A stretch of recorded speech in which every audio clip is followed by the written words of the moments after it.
የሰማዩ አምላክ ያከናውንልናል። እኛም ባሪያዎቹ ተነስተን እንሰራለን መጽሐፍ ስለሚል የእግዚአብሔር ባሪያዎች ይህንን የእግዚአብሔርን ቤተ መቅደስ ተነስተን እንስራ፣ ዋጋችሁ በሰማይ ታላቅ ነው። ይህ አረካ ቁጥር 2 ቃለ ሕይወት ቤተ ክርስቲያን እንደምትመለከቱት ህንጻው 35 በ65 ስፋት ካሬ ርዝመት ላይ የሚቀመጥ ህንጻ ነው።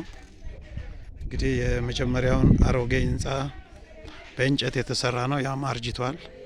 ከ20 ዓመት በላይ የቆየ ስለሆነ ጊዜ ያለፈበት ስለሆነ እንግዲህ ያንን አፍርሰን አፈር ቤት ስለሆነ በትነን ይህንን ትልቅ ህንጻ እየሰራን እንገኛለን።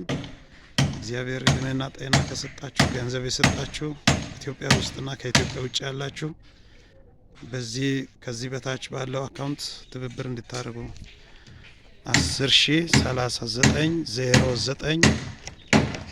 10,039,09,07,44 ንግድ ባንክ እዚህ ተሳተፉ። እግዚአብሔር አምላክ ይባርካችሁ።